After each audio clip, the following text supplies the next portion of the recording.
صوفیہ اکرام فرماتے ہیں کہ سخی کو اپنے مال کے چور، ڈاکو اور دشمن کا خوف نہیں ہوتا، کیونکہ اس کا کوئی دشمن ہوتا ہی نہیں، سب اس کی زندگی چاہتے ہیں۔ اگر اتفاقاً اس کا مال ضائع ہو بھی جائے تو اسے غم نہیں ہوتا۔ اعوذ باللہ من الشیطان الرجیم، بسم اللہ الرحمن الرحیم۔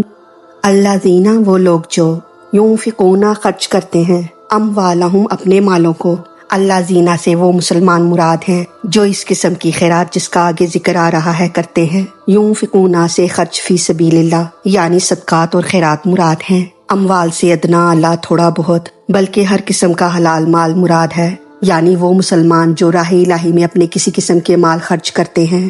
کفار اس سے خارج ہیں، کیونکہ کفار کا صدقہ خیرات بلکہ تمام عبادات برباد ہیں، کہ عبادات کی قبولیت کے لیے ایمان شرط ہے۔ ینفقون کے معنی خرچ کرتے رہنا ہے، یعنی ایسے مسلمان ایک بار خرچ پر قناعت نہیں کرتے، بلکہ یہ خرچ کرنا ان کی عادت ہوتی ہے۔ خرچ سے مراد یا تو نفلی صدقات ہیں، یعنی یہ لوگ صرف فرض صدقات پر قناعت نہیں کرتے بلکہ نفلی صدقات بھی دیتے رہتے ہیں، یا فرض صدقے مراد ہے کہ یہ لوگ شروع سال سے زکوٰۃ دینا شروع کرتے ہیں اور حساب لگا کر سارا سال دیتے رہتے ہیں۔ اموال اس لیے فرمایا گیا کہ ہر مال کی زکوٰۃ علیحدہ ہے، چنانچہ وہ ہر مال میں سے زکوٰۃ نکالتے رہتے ہیں۔ باللیلی، رات میں، والنہاری، اور دن میں، اس سے یا تو رات اور دن مراد ہیں یا سارے اوقات، یعنی دن ہو یا رات ہر وقت خیرات کرتے ہیں۔ سرم، پوشیدہ، وعلانیاتاں، اور ظاہر، یعنی خفیہ یا اعلانیہ ہر حال میں خیرات کرتے ہیں، یعنی وہ بعض صدقے تو چھپا کر دیتے ہیں اور بعض ظاہر کر کے۔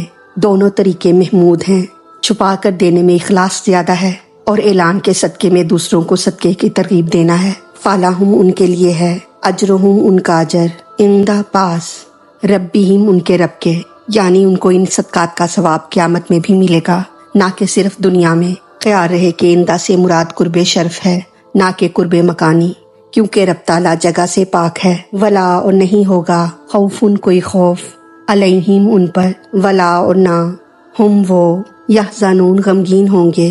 آئندہ کے ڈر کو خوف کہتے ہیں اور ماضی کے غم کو حزن کہتے ہیں۔ یہاں فرمایا جا رہا ہے کہ ایسے لوگوں پر دونوں نہ ہوں گے، یعنی قیامت میں، نزاع کے وقت، اور دنیا کی زندگی میں ان پر کوئی غم و خوف نہ ہوگا۔ اب اس آیت کا خلاصہ اس طرح ہے کہ جو مسلمان اپنے ہر قسم کے حلال مال ہر وقت، دن اور رات، ہر حال میں خفیہ اور اعلانیہ راہ الہی میں خرچ کرتے ہیں، ان کا اجر ان کے رب کے پاس محفوظ ہے، اور یہی نہیں بلکہ دنیا میں انہیں مال برباد ہونے کا خوف بھی نہ ہوگا، اور نہ وہ خیرات پر غمگین ہوں گے، یا نہ مرتے وقت انہیں اپنے مال و عیال چھوٹنے کا غم ہوگا، اور نہ آئندہ مال کی بربادی کا خطرہ ہوگا، کیونکہ ان کے دل میں مال کی محبت ہوگی ہی نہیں، اور رب تعالیٰ ان کے مال کا خود متولی ہوگا، یا نہ آخرت میں ان پر دوزخ اور عذاب کا خوف و خطر ہوگا، اور نہ گزشتہ عمر کی بربادی کا غم ہوگا، کیونکہ ان کا صدقہ انہیں عذاب سے بچائے گا اور اجر تک پہنچائے گا۔ صوفیہ اکرام فرماتے ہیں کہ 6 چیزوں کی عمدگی 6 چیزوں سے ہے۔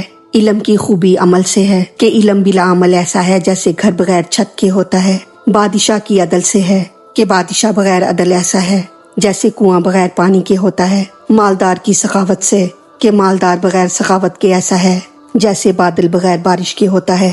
جوانی کی توبہ سے، کہ جوانی بغیر توبہ کے ایسی ہے جیسے درخت بغیر پھل کے ہوتا ہے۔ فقر کی صبر سے، کہ فقیری بغیر صبر ایسی ہے جیسے قندیل بغیر روشنی کے ہوتی ہے۔ عورت کی حیا سے، کہ عورت حیا کے بغیر ایسی ہے جیسے کھانا بغیر نمک کے ہوتا ہے۔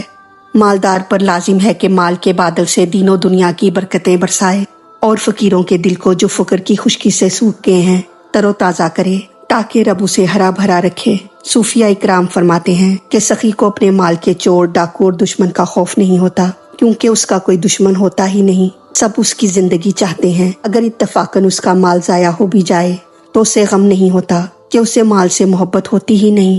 بیماری میں نہ اسے مال چھوٹنے کا غم ہوتا ہے اور نہ موت کا خوف، بلکہ اسے آگے کی خوشی ہوتی ہے کہ دیدار یار اور رب کی رحمت نصیب ہوگی۔ یہ تمام فضائل ولا خوف علیہم ولا ہم یحزنون کے ہیں۔